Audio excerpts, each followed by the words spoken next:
Malawi. We sing our songs here, but they have a touch of Malawi. The fourth commandment says more than just keeping the Sabbath day holy. Shall we pray? Our loving and kind Father, what in heaven, bless us as we study your word, and I have 5 points to give. May these 5 points be a blessing to my life and also to the listeners. In Christ's name I pray. Amen. Thank you for the brother who read for us our scripture reading. The fourth commandment says more than just keeping the Sabbath holy. Where do I do the changing here now? I don't see the arrows. These are the arrows here. Okay. Now, when you read this commandment, it talks about keeping the Sabbath day holy. But it was Dr. Gift Mwemba, the publishing director of Southern Africa Union Conference, who just brought something in my mind. It's the way this fourth commandment empowers you and me.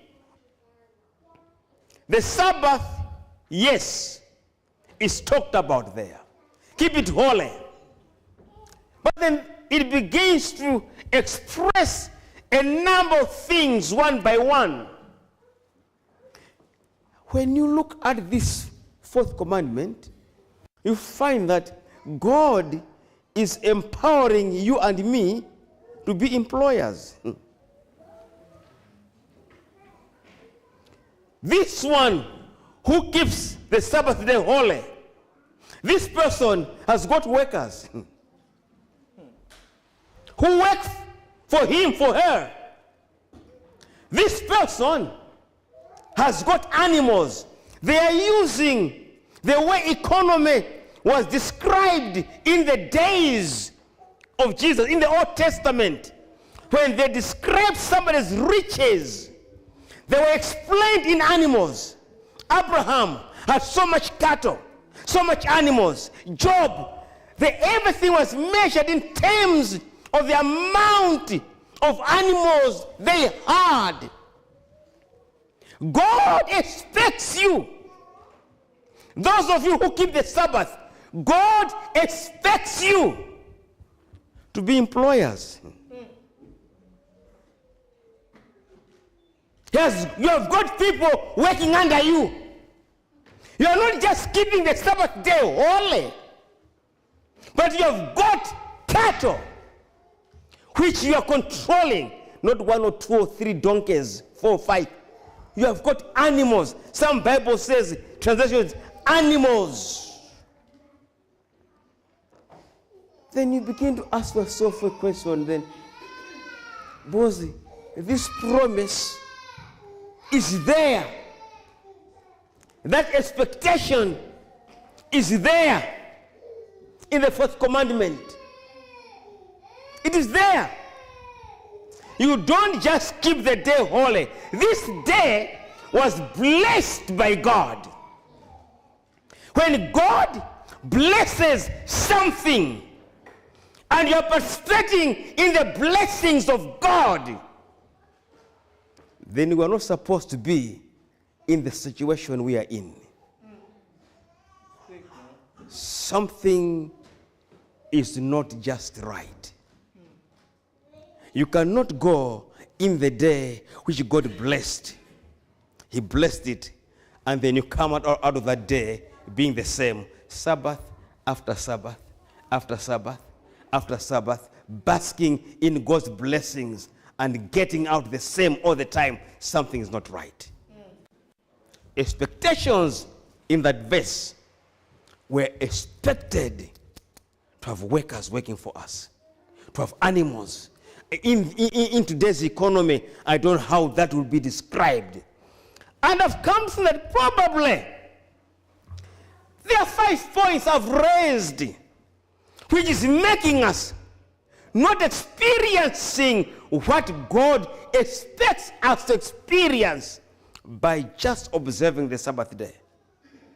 Why are we not getting the blessings which God has planted in this day? Point number 1. Honesty without integrity. Now, Dr. Kish was my ethics teacher. He just died suddenly. Loved that guy, was a good man. Was my ethics teacher. I still remember him trying to explain the difference between honesty and integrity. It never really, you know, these people, when they get PhDs, they begin to use words, Latin, and what, making a very simple thing very complicated. Very complicated. But I once heard a story which explains very well what Dr. Kish was trying to tell us. One gentleman with his wife, they went to a hotel. They were traveling, going somewhere. In the morning, they woke up. When they woke up, they were going to the parking lot where their car was. They see a lot of money fallen in the parking lot. What? So they picked the money. After picking the money, they walked back to the reception. They say, you know what? I've picked this lot of money in the parking lot. Maybe one of your guests may have dropped. They'll come. And that guy says, wow, we have never seen such faithfulness, such honesty. So he calls the owner of the hotel. The owner of the hotel comes, says, look at these people, what they've done. And the guy says, you know what? That building over there, those guys, they own a TV station. They are my friends. I would like to call the manager to cover this story, because this is honesty beyond imagination. The man says, no. Don't do that. Don't do that. Because this woman here is not my wife. It's not my wife. Honesty without what? Integrity. Very honest. Picks the money. You know, integrity, it comes from, it's a word of mathematics, integer. 4 plus 4 equals what? 8. It's never 4 plus 4 equals 7. Something's meeting. Integrity is wholeness. Wholeness. Honesty without integrity. We keep the Sabbath very honest, but we lack integrity. There's no way God can bless us. Honest. The whole $100,000 given back. But no cameras. This one is not my wife. No cameras. Honesty without integrity. We are missing these. We come to church very faithful, looking very honest, but there is something missing to make us to be a whole number. Amen. It's not just an issue, friends, of coming to church. God would like to bless us abundantly. Amen. But He cannot bless us that we go out there and misuse His blessings. Honesty without integrity. I'm telling you, this life is failure. Number 2, to discover yourself. You know, that problem to discover who really you are. Failure to discover yourself. Many of us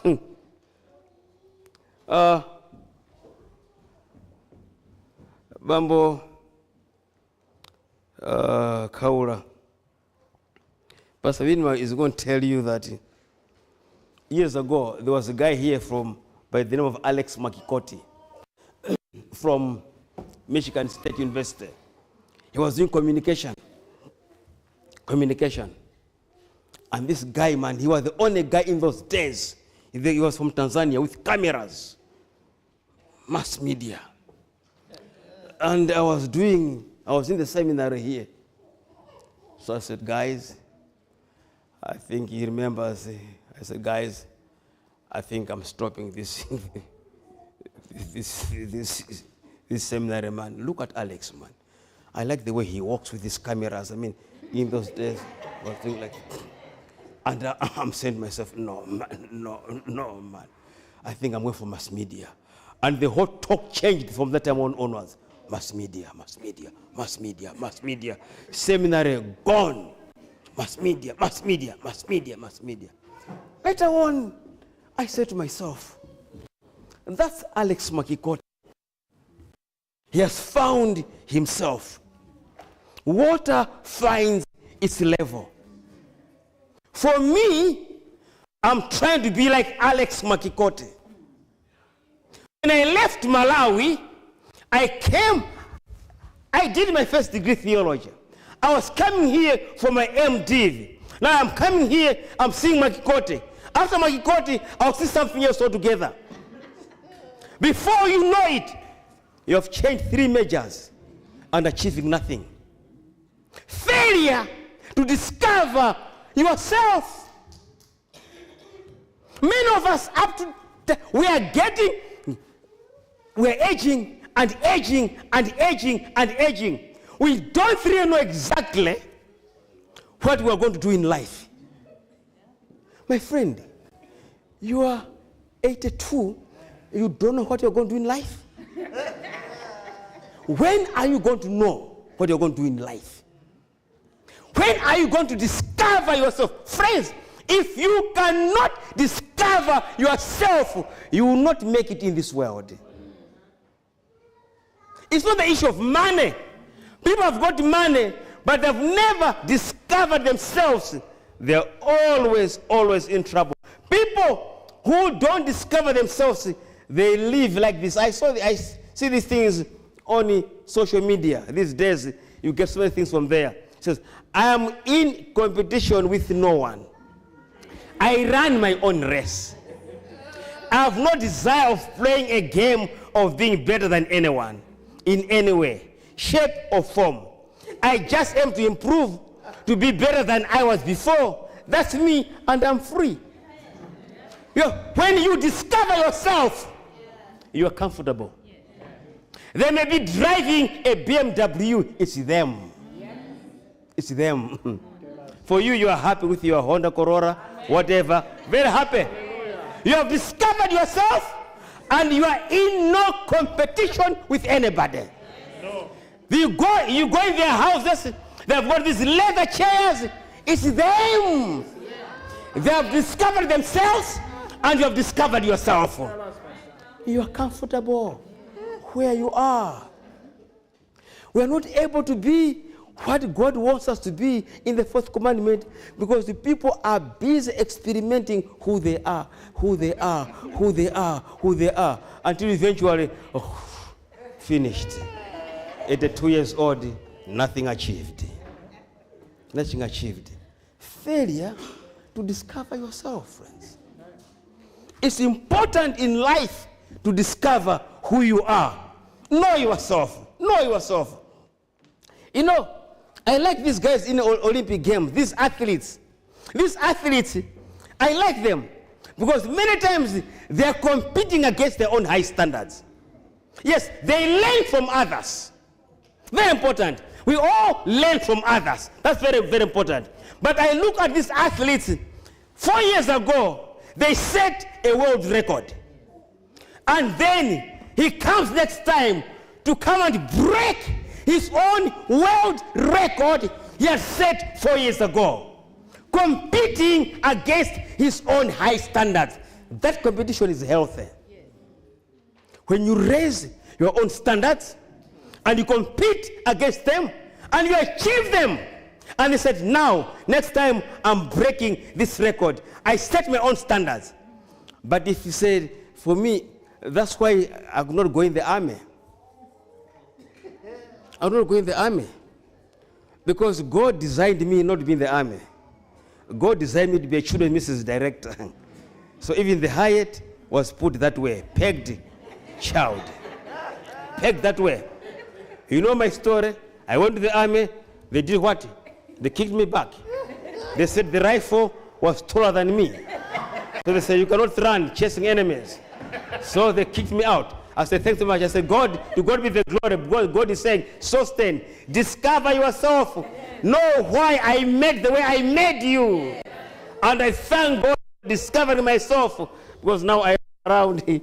And this is the rifle I carry. This is the rifle I carry. You know, when you discover yourself, you are not apologetic the way you are. Amen. No. Amen. There are many people who are apologetic the way they are. They have never discovered themselves. For me, I said, thank you, Lord. I'm happy you made me the way I am. Amen. To God be the glory. Amen. Because when I walk, I know when I travel around the world, when I walk, boom, boom, people are saying, don't look at him like that. He's from the general conference. I said, yeah. Don't look at his height, man. That one. Inside is inside. You see, you have discovered yourself. No being apologetic. If only I was just as tall as that one. Lord, I wish my lips were like that one. Whatever. No. I am happy. You go. Kanjipiti into the inner king. Tall. But my point is, discover yourself. When you discover yourself, you will live a very happy life. Amen. You will live a very happy life. Don't come to America and try to compete. But that one has bought a big house. Who will buy a big house? Amen. Who is paying for it? Amen. You are paying for it. You are going in debt. People have got the things they have in the house. Let them be. Amen. You are in no competition with anybody. Amen. You are yourself. Amen. People who don't discover themselves, they're always in trouble. Always in trouble. Discover yourself and compete against your high standards. Learn from others. Very true. Learn from others. But beyond that, no, be yourself. Be yourself. Amen. You know, I like this again from WhatsApp. Life is like writing an examination. Unfortunately, many people fail in life's exams because they try to copy answers from other people's exam papers, not knowing that each one has his or her own questions. I like this one. I like this one. Live your life. Live your life. Amen. Don't worry about them. Live your life. Once you discover yourself, you'll be a very happy man. You know this guy here. This guy, man. Let us say this. Let me just come back here, man. Why did you come to Andrews University? Is it because so-and-so got a degree from Andrews University and is now working in some office? And you thought Andrews is a gateway to entering the conference field union office? You may be disappointed. Discover yourself and be yourself. If you think that by coming here and you get a degree, then just because so-and-so got a degree from Andrews University, then now is at the union or at the division or somewhere. Ineso komweko. Go konko. My friend, God made each one of us differently. Amen. We made each one of us differently. Amen. Differently. Do your things and have the plans which God has for you, not based on somebody. I look at this guy, man. I think this guy, Tony, has discovered himself, man. Amen. Tony Nyirenda, he does not care you are getting your PhDs, your what. Tony, man, is being used in a massive way in Malawi. Amen. Massive way. Lay members have come to know Tony Nyirenda. Amen. He has come to know Tony Nyirenda. He has no doctorate, but Tony Nyirenda has discovered that he is a God-given gift of evangelism. Amen. And man, My brother just sent me pictures. Joe Mfune said, brother, Bingu Wamtharika Stadium was filled. Tony exploding God's word. Television stations, radio stations, they are beaming him all over because here is somebody who has discovered and is developing his talent. Amen. If you don't discover yourself, you don't develop the skills God has given you. Amen. You start here, then you do what? You drop, then you go what? You start there. You find that no, you cannot be like Tony Nyerenda, you drop. Then you start here, find that no. Mfune zana zanzao zana zija, you drop. Maybe let him be like Virima, but the books are not selling. You drop. Discover yourself and be yourself. Amen. You will be a very, very, very happy person in life. Who are you? Who are you? Failure to be virtuous people. Now, this also I learned from Dr. Kish, virtue. The Greek word for virtue, according to Dr. Kish, is arete. Arete means what you are made for. For example, a horse is designed for speed. So a virtuous horse is a horse which is running at its maximum speed. A knife is made to cut. So a blunt knife is not virtuous, because the knife is made to cut. A sharp knife is what? A sharp knife is virtuous. And virtue does not focus on outside behavior. Virtue focuses on inside behavior of a person. For example, I've got a car. No matter how much I press, cannot go beyond 55 miles per hour. No matter how much I press, 55. In your heart, man, you are rushing.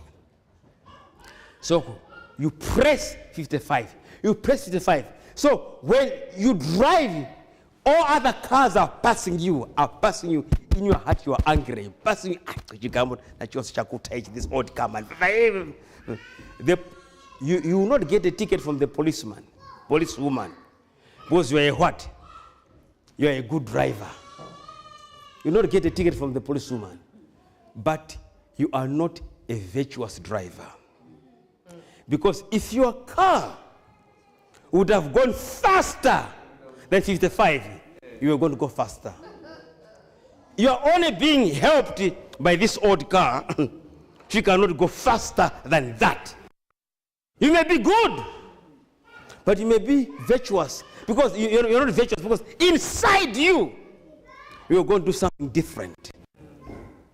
It's like people who don't want to commit adultery, but they fear that they may get AIDS. Yeah, you will not get AIDS, but you're not virtuous. Because if there was no AIDS, you're going to commit adultery. You're not virtuous. This is the thing Christ is dealing with when he says, he who looks at a woman lustfully has already committed adultery. Where? In the heart. Arete is not focusing on outside behavior. Arete focuses on what? Inside. That's where all the issues of life are. God cannot bless us if we are not virtuous people. Amen. Not focusing on outside behavior, but what does really motivate us inside? What makes me to preach the way I'm preaching now? Why is it that I'm pursuing my master's and my doctorate. What is the motivating factor? Virtue. Very, very critical in life. You know, Lowell Cooper was one of the vice presidents of the General Conference. He retired the last GC session, San Antonio, but was one of the vice presidents. Lowell Cooper, when he was at the GC, and I was in Malawi with other union presidents, we thought that he was a racist. So you'd leave the General Conference, then go to our year-end meetings or mid-year committees, and we never really liked some of the things he said. So we planned that I think we were going to teach him a lesson.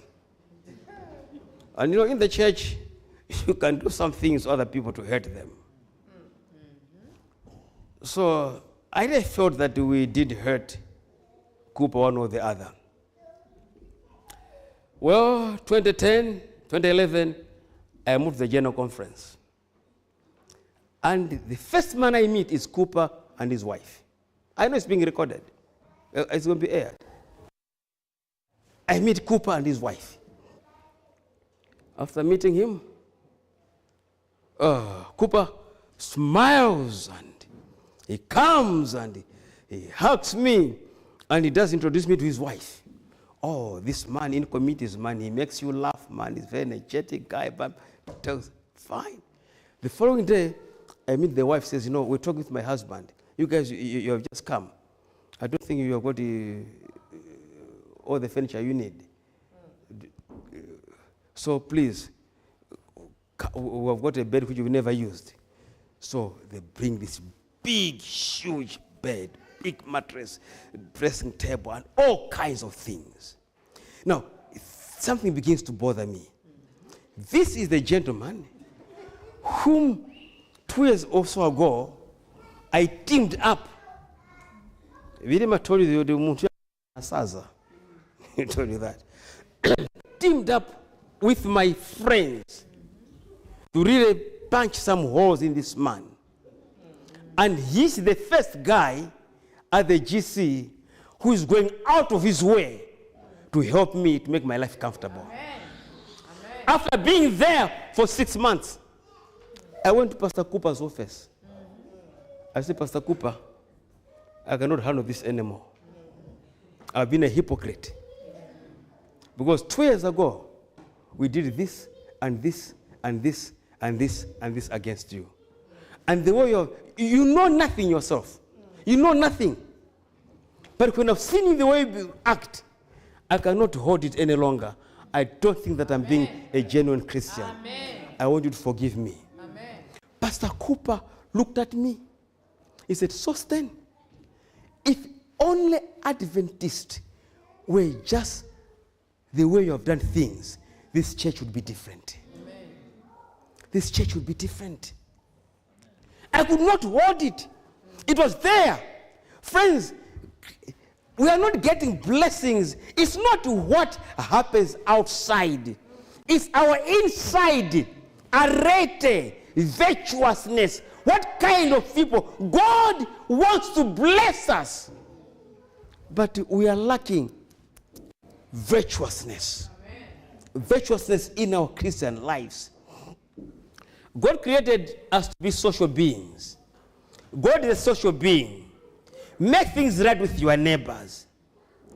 Sometimes we waste time with our enemies. You know, I got this thing again from WhatsApp. Do you read your WhatsApp? I read my WhatsApp and get notes from there. I like what Mandela said. He says, your enemies are like sandpaper. Some of you know sandpaper. Those of you who are young, you don't know what sandpaper. Sandpaper is what a carpenter uses. To do what? To smoothen the rough edges of a wood. And Mandela says, your enemies are like sandpaper. Amen. Once they are done, they leave you polished. Amen. And they themselves are useless. Amen. Because a sandpaper, after scraping, what happens to it? It's finished. It wears out. So thank God for your enemies. Amen. Because they are destroying themselves. They are destroying themselves. At the end of the day, you are what? You are polished. Amen. You know, an enemy has a way of remaining focused in your life. Do you know that?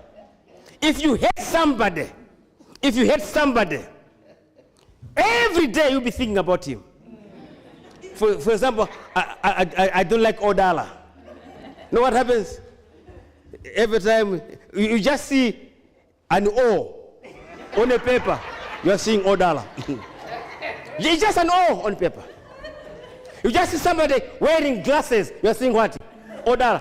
An enemy has a way of being in your brain, in your mind all the time.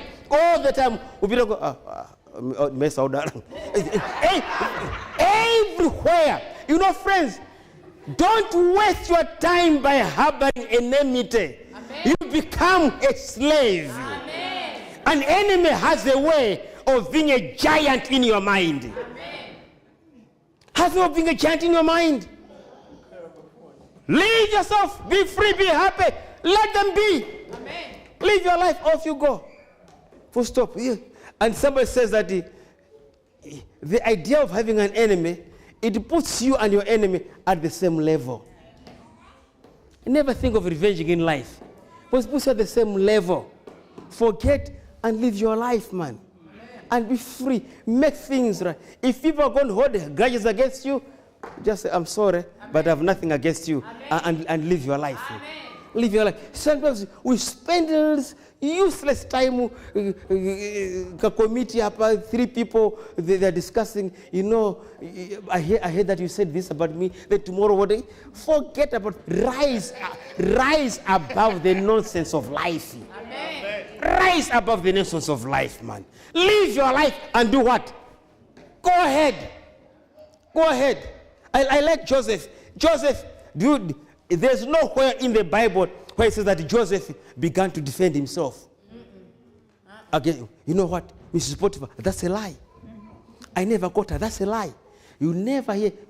Joseph just went there, went to prison quietly, never said anything about Mrs. Potiphar, and went his life.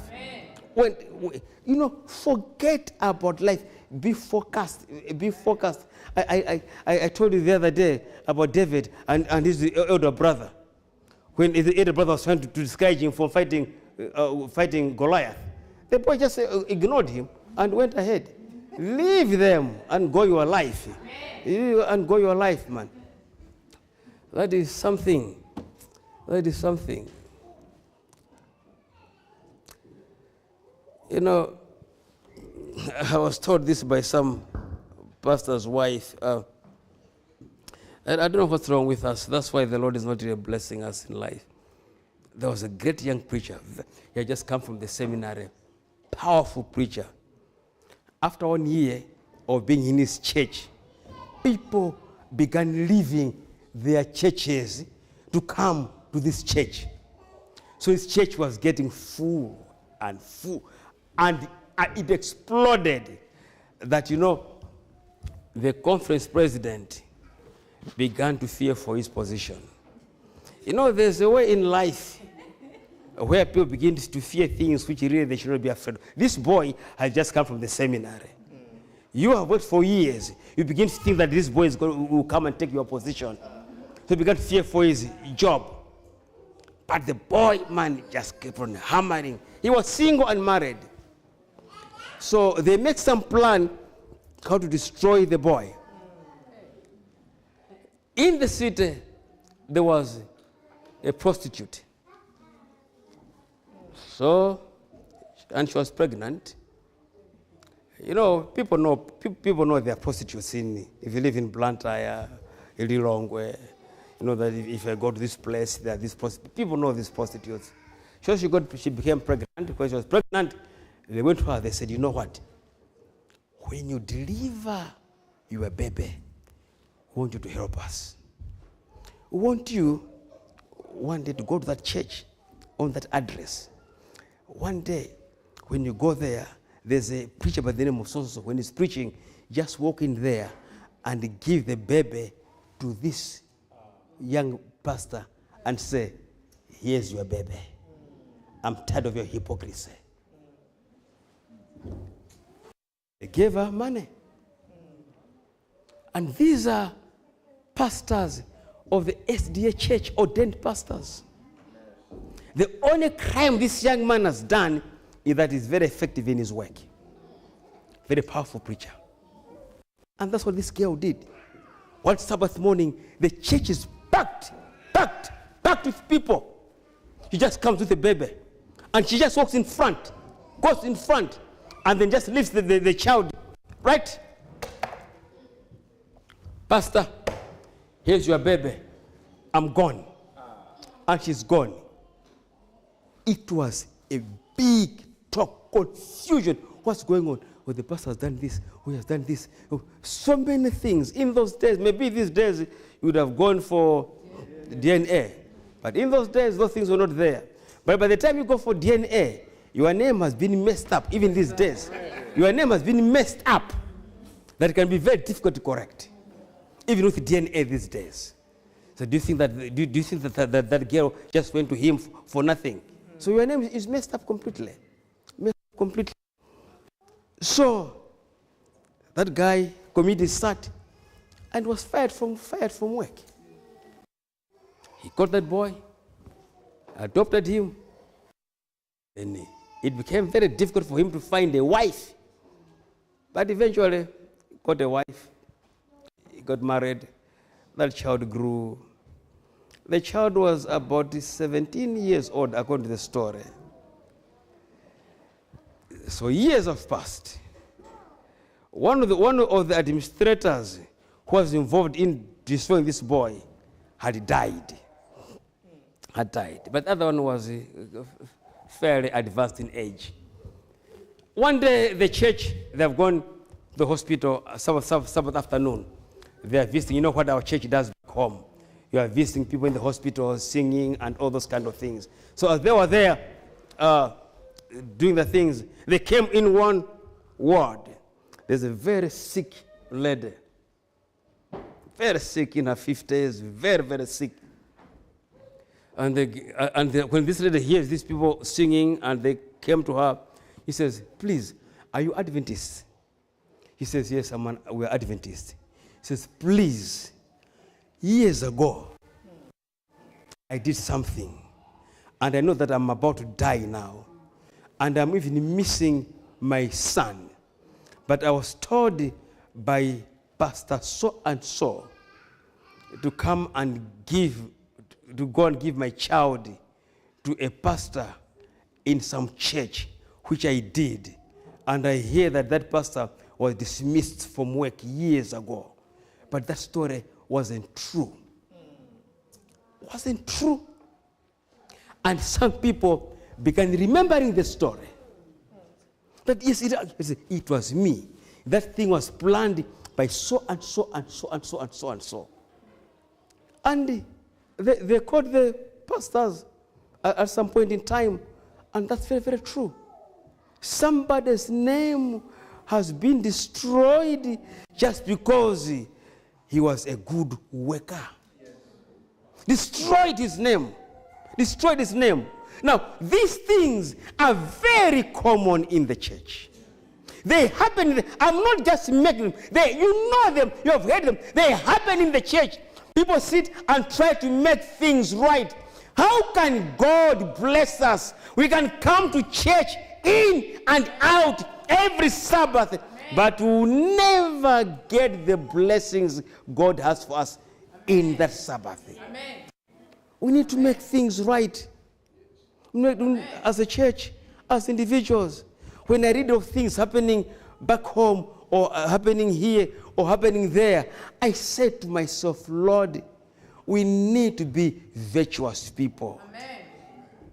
People determined to know that we want to be saved. I'll just pass this one here. Lack of ethics. Lack of ethics. Lack of ethics. I'll just be brief. You have heard this story also from WhatsApp. People send you messages. You read. Textables from there, WhatsApp. You know, this guy has a dog. I think I got this thing. Maybe it's from, no, it's not Johnson, you know, or Viola, I don't know. or maybe it's from Herepa, I don't know. But I get the message that this guy has got a dog. And he comes to a pastor. Says, Pastor, yeah, could you please, I love my dog. Could you please conduct funeral service for my dog? I said, what's your problem? Funeral service for your dog? He says, yes. I said, no, man. I'm a man of standards. That's not being fair, man. Why can't you go to the animal shelter? They can do those things for you. Then the guy looks at the pastor. They're standing in front of the church. I said, Pastor, but I don't know. I can go to the animal shelter, but I don't know whether those guys are willing to accept my $1 million donation, which I want to give them. Says, what did you say? Bring the dog inside for burial. It's a story, but with a lot of ethical implications. Many of us have no ethics in our life. If we had ethics in our life, would not be today this and tomorrow that. Amen. Today this and tomorrow that. This guy, he said, no, I cannot do this thing. It's wrong. I cannot have a service of a dog in the church. But when $1 million was mentioned, those principles disappeared. Just like Judas or the disciples or those watchmen who were taking care of the grave of Jesus. The Bible says, for the sake of money, they got the money and began to tell a lie that Jesus has been stolen by his disciples. No principles in our life. We have no values. Tomorrow we are this, and after tomorrow we are that. Some of us, should we go home, people will never even know that we're the same pastors, or we're the same teachers, or we're the same whatsoever. They will never know. Because we have fluctuated so much. I can speak a lot there, but let me go to my last point. I don't want to make you very uncomfortable. Last point. Failure to recognize opportunity when it comes your way. That's my last point. You know, friends, there are many of us who would not be in our situations if only we're able to capture opportunity when it came our way. You know, Pastor Moyo used to tell that story of two boys. Jess Moyo in Simbi. Pastor Jess Moyo used to tell a story of two boys. These two boys, there was a wise man in the village. Very wise. He answered every question. He solved many things. So two boys got a bird. It was alive. They said, let's go and ask him. So we're going to hold the bird the back of our hands and ask him, is the bird in our hands alive or is it dead? When he says it's alive, we'll just crush his head. And say, it's dead. When he says it's dead, we say, it's alive. So let's go. So they went to the wise man and said, wise man, yeah, we have got a bird in our hands. Is it alive or is it dead? The wise man looked at the two boys. He says, boys, the answer is in your hands. The answer is in your hands. You can decide to do either for it to be alive or for it to be dead. The answer is in your hands. Many of us, we don't seem to know when it is time to grab opportunity. And it slips away and disappears. It's like a girl who says, I wish I had said yes to that boy, but now he's married and she's 52, still single. She didn't know when to do what? To grab the opportunity when it came her way. when it came her way. When it came our way. My uncle, your grandfather, where is that boy? Kuniso, your grandfather, my uncle, used to say, Pastor Nkose, very interesting story. When you go for youth camps, he said this story every year. Mr. Mwai. Mwai means luck, opportunity. He says, Mr. Mwai is a very tall gentleman. Tall. He shaves his head very clean. Very clean. And he applies very slippery oil on his body. The only thing which he leaves on his body is this beard long. And Mr. Mwai turns very slowly looking at people. When he looks at you, he may not stay long. Your only opportunity is to jump and grab what? The beard. The beard. If you miss him, you have missed him, and you have missed your future. Now, by then, we were just little children. But now, as I've thought about it over and over, I said, no, my uncle was driving a very important point in our lives. Many of us, we don't know how to recognize opportunity when it comes into our lives. You know that word responsible? That word responsible, responsibility, it simply means you are able to respond when ability comes your way. It's only respond when ability comes your way. That's when you can be a responsible man. Are you responsible when ability comes your way? Friends, time is passing by. The fourth commandment speaks more than just keeping the Sabbath. The fourth commandment wants to empower you to be what God wants you to be, what you were made for. Don't miss your opportunities. Be responsible. Respond when opportunity comes your way. Shall we pray? Our Father, what in heaven, I've got my friends here. Each one of us, we deal with our own issues. But Father, I pray that may you help us to open our eyes and see the blessings you have manifested for our lives. Because as time goes by, as time ticks, the minutes are going, so are our chances of embracing your blessings. Help each one of us. Help our children, our young people. Help the elders and everybody, Father, that as we meet challenges of life, help us, Lord, to grow in your grace and in your power. Meet each one of us, Father, at our point of need. In Christ's name I pray. Amen.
Dismiss us, Lord, not from thy presence. Leave this church, but let's be within your presence till we meet again here next week. In Christ's name I pray. Amen.